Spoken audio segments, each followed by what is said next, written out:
Dzisiaj opowiem Wam o tym, jak to się stało, że jeszcze 5 lat temu nie miałem ani jednego własnego samochodu, a dzisiaj mam ich 10? Coś takiego.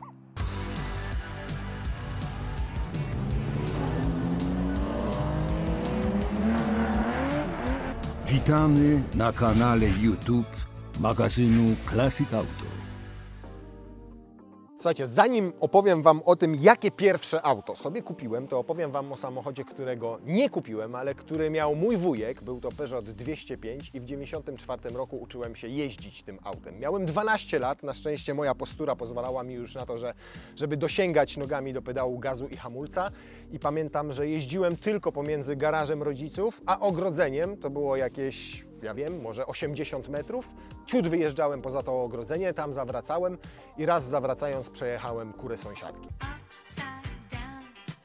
Tak, to były pierwsze moje doświadczenia z autem za kierownicą. Natomiast pierwsze auto kupiłem stosunkowo wcześnie, bo poszedłem na studia, miałem wtedy skończone 18 lat, zacząłem studiować i po miesiącu miałem pierwsze auto. Upatrzone, Renault 5 GT, 75 koni, dymałem po nie z Łomianek, gdzie wtedy mieszkałem w wynajmowanym mieszkaniu, do Pabianic. W tych Pabianicach odebrałem to Renault 5 GT, wsiadłem, zapłaciłem chyba 3,5 tysiąca złotych, jak dobrze pamiętam.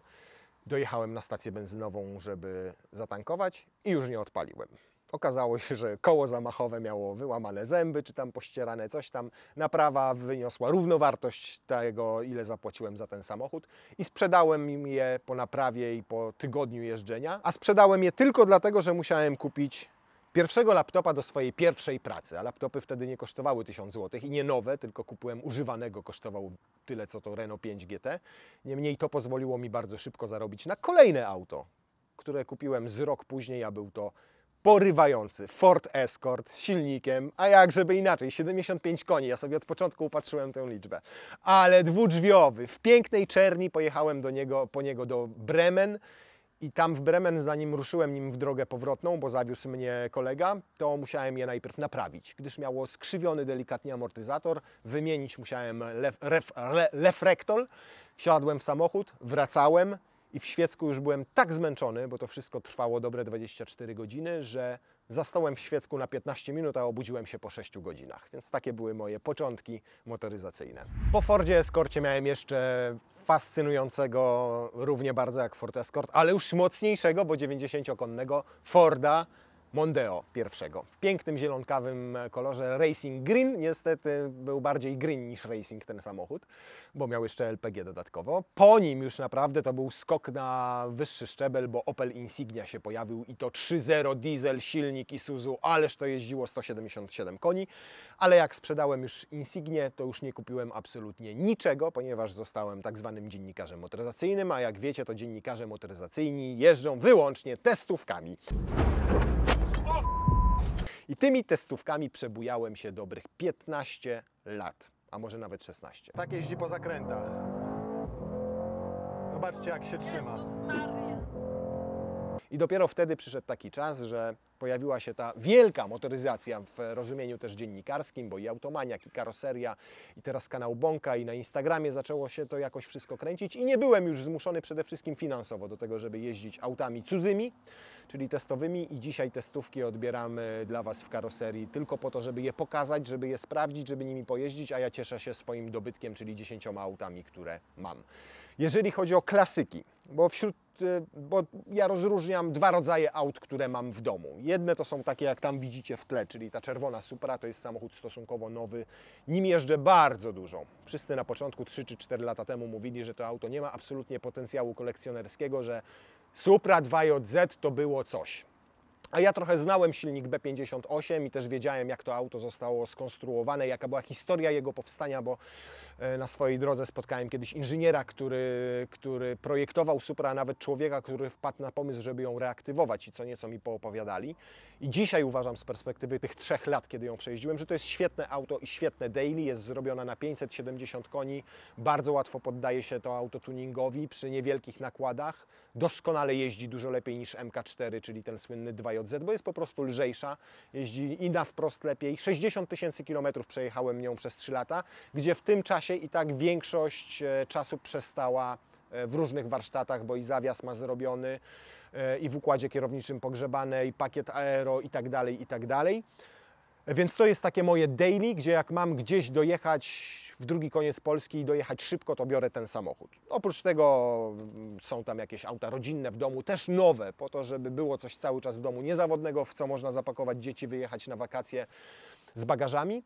A oprócz tego zacząłem też rzeczywiście zbierać starsze auta. Zaczęło się to zupełnie przez przypadek. Rok temu, też niedawno, bo miałem auto do sprzedania i znalazłem na Facebooku człowieka, który chce je kupić i zapytał, czy nie chciałbym się wymienić na LS-a 400. Ja mówię, w sumie dobry pomysł. Trochę do kieszeni hajsu wpadnie, bo tam to auto było dużo młodsze. A przy okazji zobaczę, jak to jest z tymi klasykami. No i tak się zaczęło. Piękna melodia V8. Między innymi dlatego kupiłem ten samochód. I zapytacie, dlaczego LS400? To był czysty przypadek. Zrozumiałem wtedy, że ta dzisiejsza współczesna motoryzacja od tych 20-25 lat faktycznie zmieniła się w kontekście ekranów, które mamy, zmieniła się w kontekście systemów wsparcia kierowcy, bezpieczeństwa tych samochodów. Ale jeżeli chodzi o same doznania z jazdy, to na dobrą sprawę nic się nie zmieniło. Jeżeli chodzi o komfort jazdy tym LS-em, który ma przecież 28 lat, no to jest to absolutnie coś wręcz niedoścignionego we współczesnym świecie, także tych luksusowych samochodów. Tego LS-a postanowiłem, że sobie zrobię jego renowację, to tak od A do Z, czyli że wymienię olej, klocki hamulcowe i tarcze tak naprawdę, ale po drodze się okazało, że trzeba rozebrać całe tylne zawieszenie, żeby je porządnie wypiaskować, zabezpieczyć, że już niektóre półośki się nadają do wymiany, łożyska. Monku, coś ty kupił. No, bo na buty mi leci. Stoi już jakieś 4 miesiące, jeszcze nie jest gotowy i jeszcze przez kolejne 4 nie będzie gotowy, ale jak już będzie gotowy, to dam Wam znać i twierdzę, że go nie sprzedam, ale nie wierzę, że go nie sprzedam. Myślę, że też w pewnym momencie zrobię miejsce w garażu dla jakiegoś innego auta, a LS-a 400 się po prostu pozbędę. Bo z klasykami jest tak, że, czego też już doświadczyłem na własnej skórze, że one nie mogą stać. Że te samochody powinny być w ciągłym ruchu. Może nie tyle w ciągłym, że codziennie będziecie jeździli nimi do pracy, ale ja nie mam czasu na to, żeby nawet takiego LS-a raz w tygodniu wyciągnąć i się nim przejechać, a takie auta po prostu niszczeją.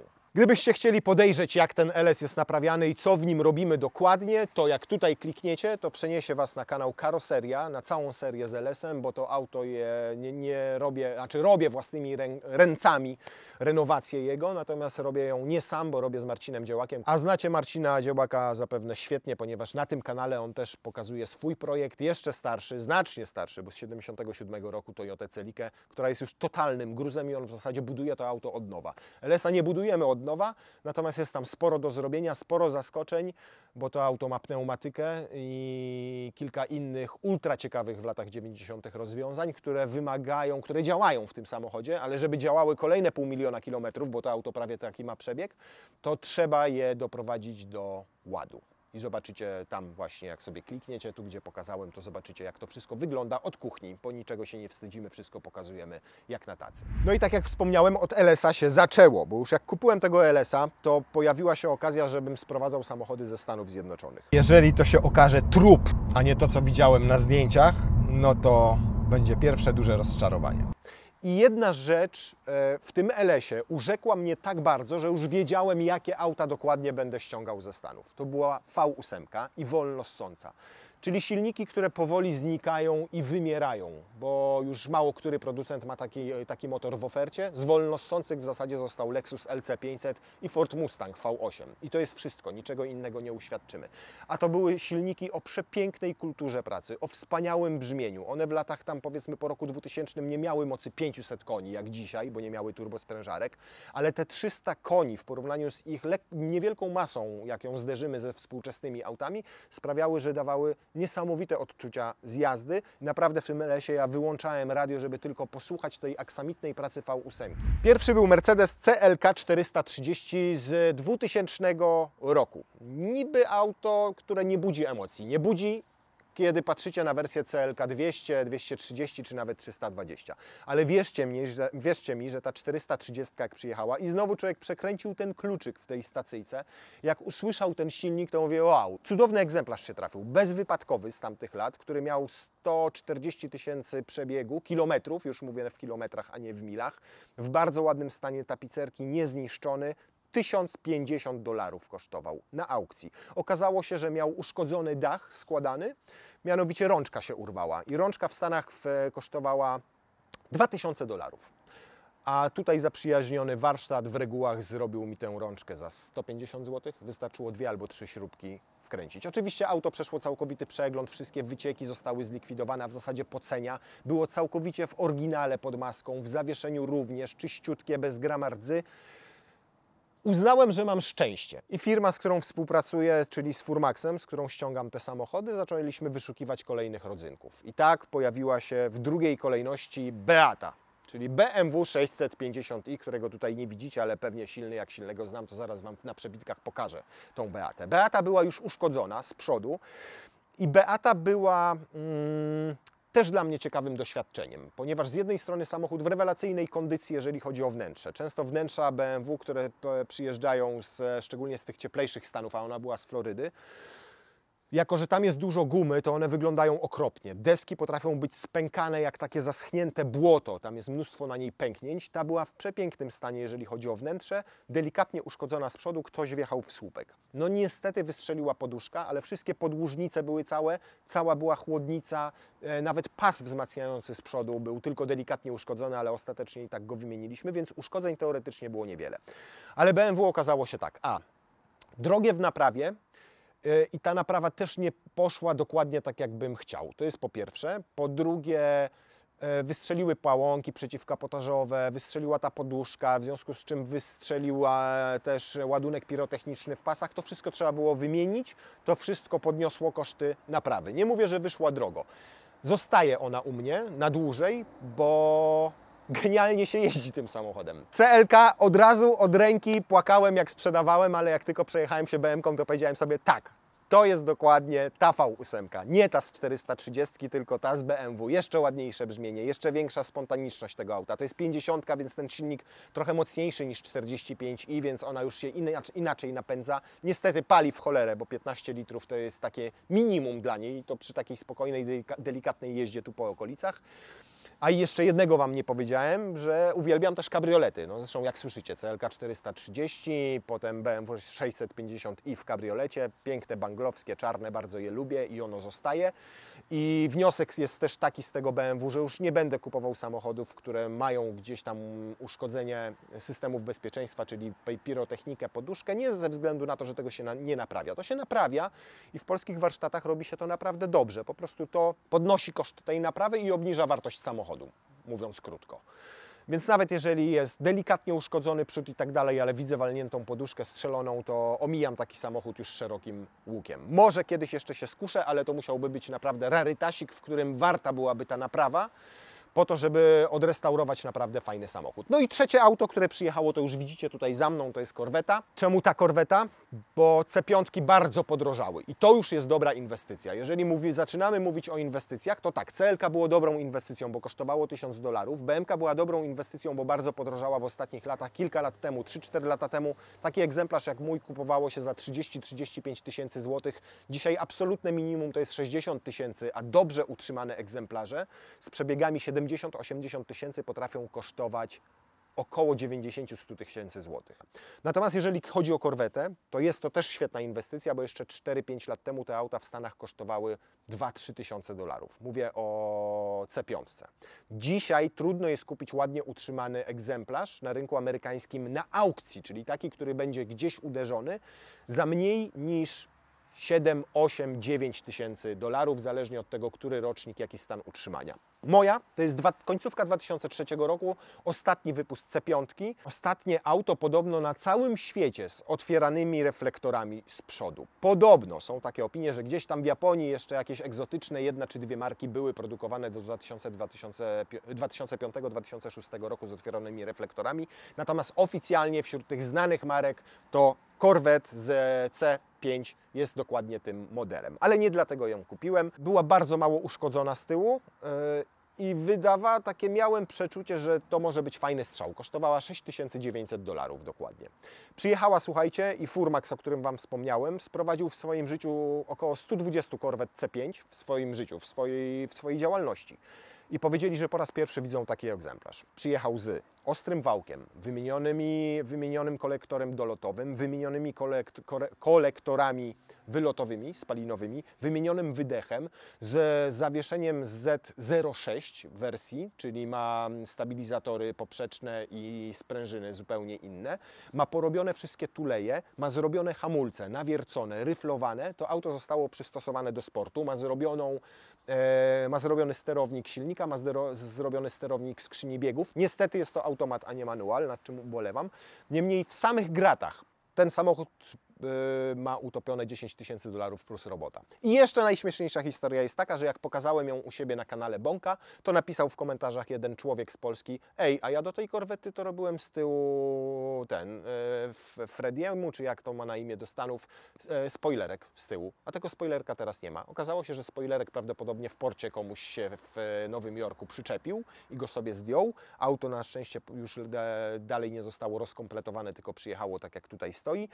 Dotarłem do tego człowieka, do Larego dotarłem w Stanach Zjednoczonych, który wcześniej miał to auto, wypisał mi, co w nim zrobił, rachunek był na $10 000 wszystkich gratów. Coś nieprawdopodobnego. No i to jeszcze nie koniec tej kolekcji, bo już przypłynęły do Polski i odbieram w przyszłym tygodniu, a w zasadzie jak będziecie to oglądali, to pewnie już będę dawno po odbiorze kolejnych samochodów. Porsche Boxster, pierwsze, z silnikiem 2.7, bokserem oczywiście, delikatnie uszkodzone drzwi. Ale dlaczego kupiłem to auto? Mam nadzieję, że tak będzie, choć nie do końca musi tak być, bo kosztowało $5,5 tysiąca. W Polsce takie egzemplarze chodzą po 55-60 tysięcy złotych. Ma bardzo niski przebieg, bo około 60 000 mil, to jest raz, a dwa, jak powiększyłem sobie zdjęcia kiepskiej jakości na koparcie, to wydaje mi się, że ma felgi Porsche Classic. Takie, które kosztują $7-8 tysięcy komplet. Więc jeżeli się okaże, że to są oryginały, to ja już w samych felgach odzyskałem wartość tego samochodu. I oprócz tego Porszaka, bo już nie będę się rozwodził nad tym, co przyjedzie, bo nie wiem, w jakim stanie to będzie, więc nie chciałbym tutaj dyskusji toczyć. ISF Lexus, 2008 rok, 90 tysięcy albo 100 tysięcy mil przebiegu. I tu też jest duża zagadka i niewiadoma, co przyjedzie, bo auto zostało wylicytowane za dosyć sporą kwotę $15 000. To dosyć dużo jak na auto z 2008 roku, ale takie ładne egzemplarze w Polsce już kosztują po 170 tysięcy z tego rocznika. O jeszcze jednym aucie Wam nie powiedziałem, a też już przyjechało. Przyjechało, tylko jest niezrobione. Jak tutaj klikniecie, to zobaczycie z dnia odbioru. E500. Nie 500e, czyli W124 to słynne zrobione z Porsche, tylko E500. Okular W211. A czemu go kupiłem? Bo jak zobaczyłem zdjęcia, to mi się wydawało, że ten samochód jest w zajebistym stanie, mimo sporego przebiegu, bo on ma prawie 120 tysięcy mil przejechane. Ale z zewnątrz, jak zobaczyłem sobie, jak on stoi, pneumatyka nie osiadła, więc na aukcjach jak auto widzę i siedzi, to znaczy, że pneumatyka jest nieszczelna, w ogóle scrolluję dalej, nie biorę tego pod uwagę, bo to są drogie naprawy. Środeczek wyglądał na fajny, był bardzo delikatnie z przodu puknięty, dosłownie popękany zderzak i atrapa chłodnicy. No i okazało się, że naprawdę przyjechał samochód w świetnym stanie. Chłopaki jak w warsztacie weszli pod spód, jak go obejrzeli, jak zobaczyli lakier, że nawet nie jest wypiaskowana maska z przodu, że we wnętrzu są niepopękane skóry, że klar nawet nie zszedł z drewnianych elementów. No generalnie nadaje się tylko do odkurzenia porządnego, wyczyszczenia w środku, odświeżenia i zrobienia tego przodu, plus trochę rzeczy mechanicznych, na przykład miechy tej pneumatyki, spadły z nich osłony, czy się tam rozszczelniły i trzeba te osłony wymienić, żeby tam nie naleciał piasek, błoto i tak dalej. Kosztował $1250. Kosztów całkowitych Wam nie mówię, bo są różne, zależnie od tego, jaka firma Wam sprowadza. Koszty całkowite mówię we wszystkich swoich materiałach, bo o tych samochodach nagrywam materiały. I potem na koniec podsumowujemy po naprawie, jak to wyglądało, ile to kosztowało. Te E500 już też drożeją. Zdecydowałem się na nią, bo po pierwsze znowu V8 wolnosąca, po drugie świetny stan, tak mi się wydawało i to się potwierdziło. Po trzecie dlatego, że one już idą w cenę. Znowu, jak macie E220 CDI, albo jak macie E320, to kupicie go za 20-25, powiedzmy za 30 tysięcy złotych w dobrym stanie z 2003-2004 roku. Jak na mobile.de wejdziecie i popatrzycie na takie E500, ile kosztują u Niemca, to z takim przebiegiem jak moja około 10 do nawet 15 tysięcy euro wołają za nim. Więc to już jest samochód, który jest gdzieś tam inwestycyjny. I generalnie uważam, że wszystkie te V8 będą autami, są już autami inwestycyjnymi. To, o czym wspomniałem, czyli brzmienie, elastyczność, miękkość pracy tych silników, a jednocześnie nadal wolno ssąca jednostka i niezawodność również. Po drugie, zaczynają być dobrą inwestycją po tym, jak Unia Europejska powiedziała wprost, od 1935 roku koniec aut spalinowych, a producenci sami powiedzieli, że od 30, my, na przykład Mercedes, od 30 roku już nie będzie robił w ogóle aut spalinowych. Stąd moja decyzja, że V8 fajnie i fajnie jest nimi też obracać. Założenie inne moje było takie, że będę obracał tymi samochodami, czyli mówiąc wprost handlował. Niektórzy mnie pytają, czy Bąk założył komis. Nie, komisu nie i nie założę takiego komisu, gdzie będzie stało 30 takich aut i będę je sprowadzał, ale chciałbym dać także moim widzom i generalnie ludziom możliwość kupienia takich aut w sensownych pieniądzach. Bo ja wiem, że jest bardzo dużo firm w Polsce, które na przykład sprowadzają samochody cacuszka z Japonii czy z Niemiec, takie kolekcjonerskie, z niskimi przebiegami, bezwypadkowe, idealnie utrzymane, kupowane na aukcjach, tylko nie na aukcjach samochodów powypadkowych, tylko na takich aukcjach, gdzie handluje się po prostu samochodami właśnie kolekcjonerskimi w idealnym stanie. Tylko te auta kosztują 150, 200, 300, 400 tysięcy złotych i po prostu większości ludzie na nie nie stać. Ja szczerze mówiąc chciałbym, żeby te samochody u mnie znajdywały nowych właścicieli, którzy chcieliby jeździć jakimś fajnym autem, rarytasem, ale nie stać ich na wyłożenie 200 tysięcy, tylko chcieliby kupić takie auto za 40, 50, 60, 70, może 100 tysięcy złotych, czy 150, tak jak w przypadku tego na przykład ISF-a, którego sprowadzamy.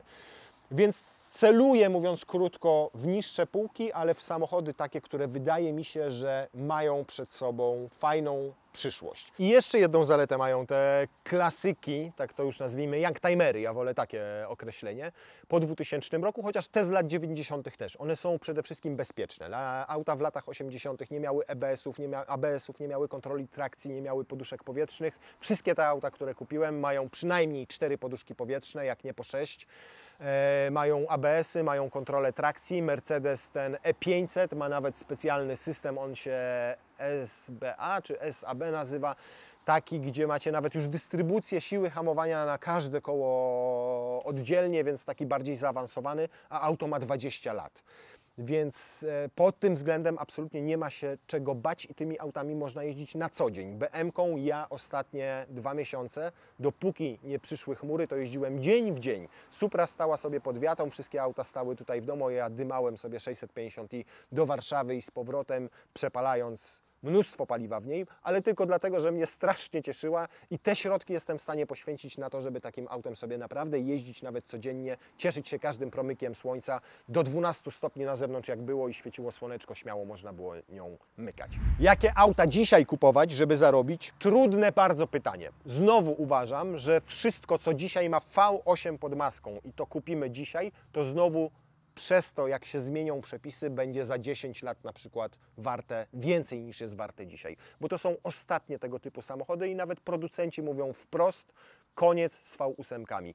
Może jeszcze nie ta generacja V8, ale kolejna będzie już absolutnie ostatnią. Już zejdziemy niżej, zejdziemy w V6 i to nawet jeżeli to będą 6-cylindrowe silniki, czy R6, czy V6, czy B6, to i tak będą wspomagane jakimś rodzajem elektryki, jakimiś bateriami, bo będą pluginami, bo są mchewami, bo będą hybrydami i tak dalej, i tak dalej. Na pewno przez długi czas jeszcze nie będą współczesne elektryki, dlatego klasykami. Natomiast nie wiem, czy takim klasykiem i to poszukiwanym mocno nie będzie pierwsza Tesla, czyli Roadster. A to z prostego względu. Była pierwsza na świecie, to jest raz, a dwa, tego samochodu zbudowano kilka tysięcy egzemplarzy. To jest wszystko. Widzieliście kiedyś Tesla Roadster na drodze, nawet jak pojechaliście do Stanów? Nie, bo to będzie właśnie taki rodzaj auta, którego na ulicach się nie widuje i dlatego będzie bardzo, moim zdaniem nawet bardzo wartościowy. Może nie mówimy tutaj o milionach dolarów, chyba że za pierwszy wyprodukowany egzemplarz, ale moim zdaniem z biegiem czasu, nie mówię tutaj o perspektywie, nie wiem, 10 lat, ale o perspektywie 20 lat, to jak ktoś takiego Roadstera będzie trzymał przez te 20 lat, to hajsu na nim zarobi. Jeżeli chcesz prenumerować magazyn Classic Auto, zapraszamy na stronę www.classicautomag.pl/sklep. Link znajduje się w opisie tego odcinka.